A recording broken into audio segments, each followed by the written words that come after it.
Hello दोस्तों, स्वागत है आपके अपने YouTube channel three little tutor में। जैसा कि आप लोग देखें, मैंने अपने पिछले वीडियो में बताया कि कैटेगरी 5 वालों का एडमिशन भी केंद्रीय विद्यालय में होता है। तो बहुत सारे लोग ये कमेंट करते हैं और हर बार करते हैं कि क्या ऐसे माता पिता जो सरकारी नौकरी में नहीं हैं उनके बच्चों का एडमिशन होता है? तो बिल्कुल होता है।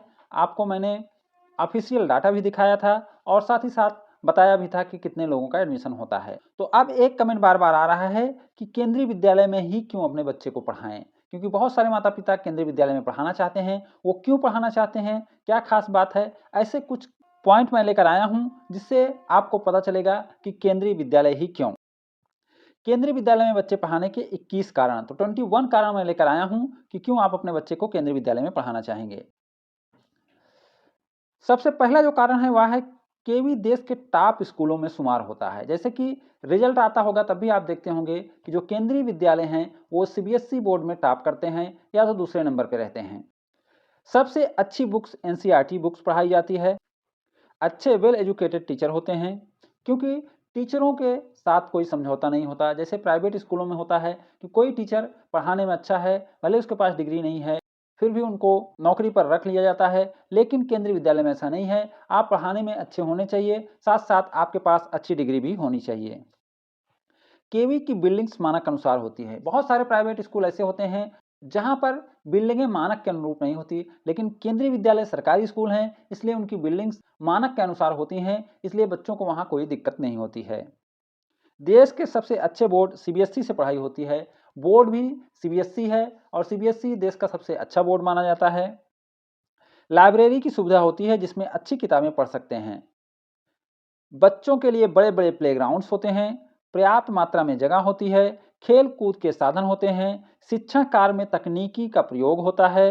ज़्यादातर नौकरी वाले के बच्चे होते हैं जिनका लक्ष्य सिर्फ बच्चों को पढ़ाना होता है, तो बच्चों को एक माहौल मिलता है, पढ़ाई वाले बच्चे मिलते हैं। जैसे बाकी प्राइवेट स्कूलों में आपको सभी कैटेगरी के बच्चे मिल जाते हैं, लेकिन केंद्रीय विद्यालय में ज़्यादातर केंद्रीय कर्मचारी में काम करने वाले बच्चे रहते हैं जिनका लक्ष्य केवल और केवल बच्चों को पढ़ाना होता है।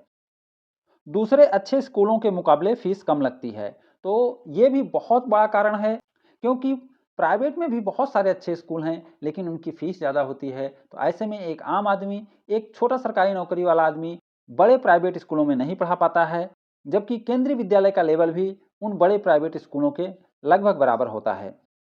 एनसीसी स्काउट गाइड की भी सुविधा रहती है।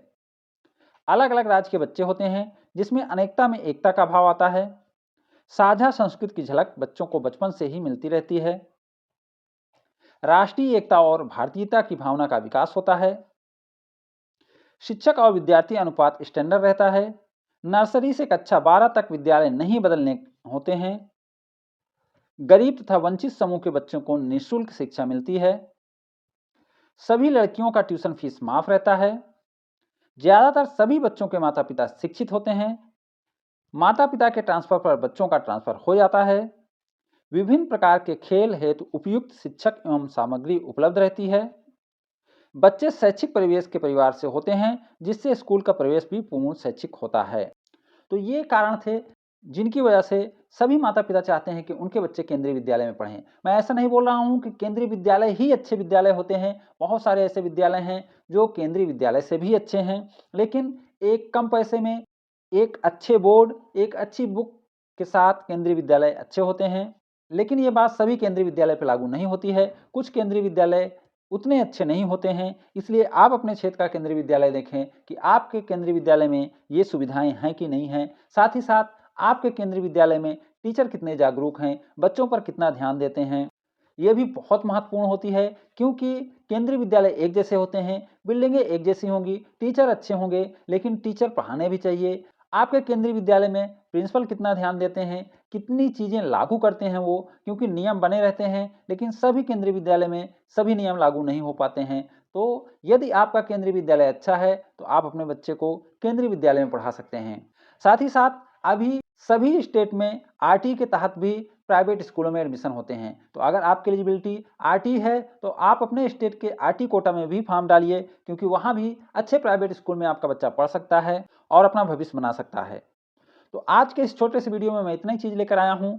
उम्मीद करता हूं कि आपको ये वीडियो अच्छा लगा होगा और अगर इसमें कोई कमी है या इसमें कोई पॉइंट आप जोड़ना चाहते हैं तो हमें कमेंट कर जरूर बताएं। हमारा वीडियो देखने के लिए आपका धन्यवाद।